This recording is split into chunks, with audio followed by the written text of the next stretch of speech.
Time for deal or no deal. I signed for them after the Euros, and after my first day's training, I was driving home. I was actually thinking, regretting it. What have I done? Like I walked into a circus. It's amazing, isn't it? It's amazing, isn't it?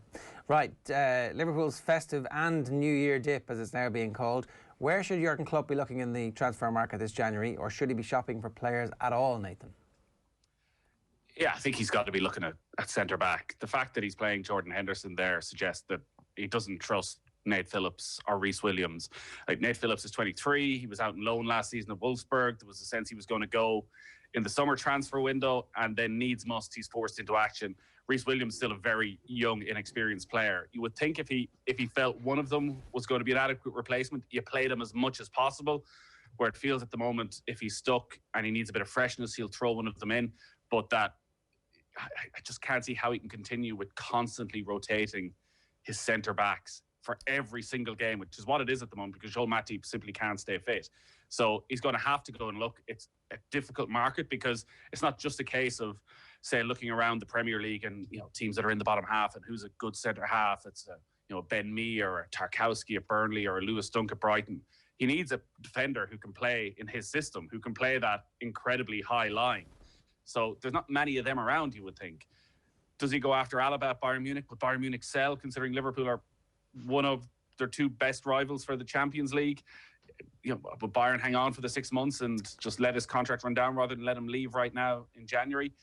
So there's not a huge amount of options out there for Klopp, but whatever is available, he's got to go and do something, because this can't continue. This is going to hamper. Well, hang on a second, right? So it's not like it was the defence that meant that they didn't beat Newcastle, and they only conceded one against Southampton, and the West Brom game was only a concession of a goal, and the Fulham game, was that a 1-1 draw as well?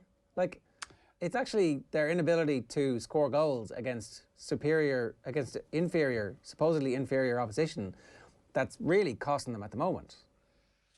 Yeah, look, the front three aren't firing in any way, and like Firmino's form has been inconsistent for going on a year at this stage. Sadio Mane hasn't got to the level he's been at last year so far this season, where I think Salah's been the one at times dragging them through.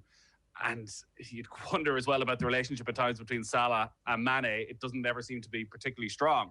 But everything Liverpool do as a team is built as a team. So the defence is a key part of the attack, and the attack is a key part of the defence. So you need the front three pressing high to make sure that the back four can push right up the pitch. And there's no question that they're missing Virgil van Dijk's passing ability, that when teams are sat back, that he can rake this 70, 80-yard ball out. And how many times did you see it to Alexander-Arnold or to Robertson? Liverpool now, like last night, Liverpool, it reminded me of the Spurs-Arsenal game from a month ago. And Liverpool were Arsenal. That's how bad they were. It was so predictable, never-ending crosses into the box. And I think a month ago when we were talking about Arsenal, we said, well, look at where Liverpool crossed the ball. They cross it from far deeper when Alexander-Arnold and Robertson are coming onto it. Now, whether teams have copped onto that or whether actually the fact that Van Dijk isn't there and they're picking the ball up in different positions. Like, Robertson's crosses were all from that position, just on the edge of the area, easy to defend. They look like last-ditch tackles, but they're simple enough clearances. So I think actually, while Liverpool are probably never going to have too many of the Aston Villa days where there's a full meltdown, that even conceding a goal a game is worse than they were last season, and that also they need the defence to be a part of the attack, and they need to be sure that the defence is rock solid so that Alexander-Arnold and Robertson can get forward as often as they want. One of the reasons that Robertson is so good is because he had Van Dijk alongside him and he could go forward and know that Van Dijk would always be there. Alexander-Arnold, we know, isn't as strong defensively as Robertson. And who does he have alongside him? Reece Williams, Nate Phillips, Jordan Henderson. You know, if they could keep Joel Matip fit, but there's nothing we've seen to suggest that he's going to stay fit. And the other question Liverpool have, I know people say it's January, do you go and spend 40, 50 million? Well, what is the long-term future? So when Virgil van Dijk comes back, you know, he's going to be heading for 30. Joe Gomez is the one they're putting a lot of trust in. But again, he's always injured and has another long-term serious knee injury that at some stage you just need to go, well, maybe we need another centre-half partner for Virgil van Dijk for 2 or 3 years. Maybe we need to go and buy that player. We're thinking about waiting for another 18 months and we just need to get him in now because needs must, because a title could be gone. A title can go very quickly. And Liverpool have already cost themselves the Champions League by dithering, by not going and signing a goalkeeper and sticking with Loris Karius. That cost them a Champions League title. So you would hope that they've learned their lesson from that and realised that you just can't hang around, that you go and spend the money and you find the player. The difficulty is that they got not so lucky, but there was a little bit of fortune regarding how good Virgil van Dijk has been, that there was always a chance that with that massive transfer fee, he wouldn't reach the heights that he did, like becoming the best defender in the world. I'm not sure was that actually the expectation from Liverpool fans. They expect him to be good, but not best defender in the world level. So the bar is so high now, Nathan, for this next defensive transfer to hit, that if you're talking about a long-term successor in the centre of defence, God, you can't even afford like a Harry Maguire-esque signing a la Manchester United at this point. It needs to be a 70-80% of Van Dijk's success. Yeah, that's almost impossible to find. But I do think, maybe not, I don't know about all Liverpool supporters, but you talk to people who know about centre halves, talk to Gary Breen. When Liverpool were on the verge of signing Van Dijk that January, Gary Breen was saying that this guy is going to be that transformative figure at the back of the defence. Like, did anyone expect him to go on and become the best centre half in the world? I'm not sure, but I think expectations were incredibly high. They knew what they were getting. There's a reason that every top club were interested in signing Van Dijk. I just think that, like, Liverpool have two options. You sign a stopgap and you spend 35 million and hope it works and gets you through somehow to the end of the season. Or you just go and you spend the 50, 60 million on someone you've been eyeing up. And we don't know what's happening behind the scenes. Liverpool do their business very quietly. They pop up with a Diogo Jota and everyone goes, oh, Jota was barely even playing for Wolves for a lot of last season. And again, he comes in and straight away you see a bit of a transformation, how he fits into a system. So that's why I think Liverpool would be looking for a defender, not just an experienced old head who can come in, actually somebody who can play in that incredibly high line, that incredibly high press that Liverpool want to go with, that's what Jurgen Klopp is going to want. And it may be somebody that's not on that sort of regular shortlist that you see of Alaba, Upamecano, that a lot of other clubs are interested in. He may be looking for a very different type of defender. Yeah, look, their scouting system should be able to belch several names out that would be suitable for that. And I think, to Owen's point, that actually anybody who comes in, once Van Dijk comes back, is going to look pretty good if they can stay fit. All you have to do is be his partner, and you will look good because he is so good. Like, you know, there will be a bedding in period, obviously. You will have to get through the initial baptism of fire when you don't have him. But if you can survive that, then it's going to be a success, more than likely, because of the quality of the defensive shield they have in their midfield trio, and also then whoever plays beside him as well. Rumours yesterday, though, that Madrid had won the race for David Alaba, so that's the deal or no deal on that one. Richard Redball says, Nathan holding back the Liverpool tears, and Shane saying, can't wait to hear Nathan defend Liverpool performance and then run down United performances. It hasn't happened, Shane. He compared them to Arsenal at their worst. Things are obviously pretty bad. Yeah, it's going to be that sort of season. I'm sure, like Miguel Delaney was pointing it out last night, that like, and it goes with Rory Smith's column as well. I don't know if you read that, about there've been so many games all the time, and that they're all on television, that there's very little time to actually pause for breath and go, well, here's what's developing, because like Arsenal are in crisis. Like last time we spoke before Christmas, Arsenal are in absolute crisis, and then they go and win 3 games, and maybe Arteta's finally starting to find his feet. The one thing for Liverpool actually is there is a break now for them. Okay, they've got the cup game against Villa. I presume Liverpool certainly will put out a second string side for that. Not what David Moyler thought. Not what he says. He reckons 5 or 6. The front 3 will probably play, because there's a week between. That game's on Friday night, and the United game is the following Sunday week. So there's 9 games. But there's, from a league point of view, there is actually a lot of time for Liverpool to have to sit through this now, where Manchester United have another game. Because the chances are United are going to go to Anfield top of the league ahead of Liverpool. So for once, there's actually going to be a bit of a talking point, a bit of a story in the build-up to a game, rather than it just being different teams playing different days, that actually now we have a full-on discussion around a title race involving Liverpool, involving Manchester United, and maybe more importantly, and I'm sure he's loving this conversation that's going on and going to go on, around Manchester City, who are just sitting there, a couple of games in hand, ready to pounce. Yeah, no, definitely City looking pretty good at the moment. So the Independent in London report that Chelsea are ready to give Frank Lampard time to turn things back on track. Tuchel, Allegri, Brendan Rodgers, Hasenhüttl, Andriy Shevchenko have all been linked with the club. Shevchenko will be the most Chelsea signing as their manager of all time. Will Lampard be the Chelsea manager at the end of the Premier League season, and who would your replacement be? Oof. I think he will be the manager at the end of the season. Again, it's just happening so quickly. When do you find the time to sack him? Like, is this the time now when there's a little bit of a break and there's an FA Cup game and you give a manager a full week to try and settle in? The one issue around Lampard and the problem he faces, and he'll have seen this as a player, is that it generally works for Chelsea when they sack their manager. When they bring in an Avram Grant or Roberto Di Matteo, that they make an impact. That changing manager has historically worked for Roman Abramovich. Sticking and, whether it was Antonio Conte and just letting it sort of ride out till the end of the season, hasn't. So he won't be wary, I think, of even an Andrei Shevchenko. Like, who would have thought that Avram Grant and Roberto Di Matteo would enjoy success with Chelsea when they come in as caretaker managers? Like, maybe Shevchenko, does this current team look at Shevchenko as a superstar and someone they'll respond to? I just think it's very hard to find a spot at the moment to sack him, and that maybe his legendary status might just get him to the end of the season. But if they don't finish top 4, it's hard to see how he survives past the end of the season. They need to see an uptick in form. They need to see the players that they invested all that money in showing some signs that they're playing up to the level of the investment. A reminder, OTB AM live in association with Gillette. Good morning. Start with Gillette, giving you the confidence to tackle the day ahead. The Mirror reports this morning that Crystal Palace, West Ham and Burnley are in a 3-way race to sign Irish young gun Jason Knight. According to the Star, it's a 4-way. Newcastle are also in the mix.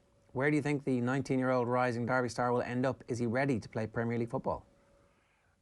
Well, Derby are on the verge of a takeover at the moment. So while teams might be trying to steal in there ahead of that, if that takeover happens, if Wayne Rooney is given the job on a full-time permanent basis, you'd imagine they'd be mad keen to keep Jason Knight. He's played pretty much every game so far this season. So even though he's only 19, I don't think Derby will want to let him go, and certainly won't want to let him go in the cheap.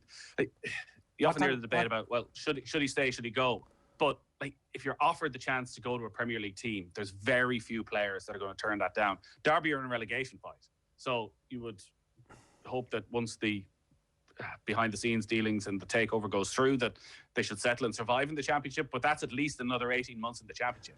Whereas any ambitious player is thinking, all right, Burnley, I can force my way in. Newcastle, I can force my way in. They're not thinking, oh, well, you might be stuck on the bench half the time, not getting quite as much football. So I think if one of those clubs with a big bid come in and Derby accept it, I'm sure he'd go.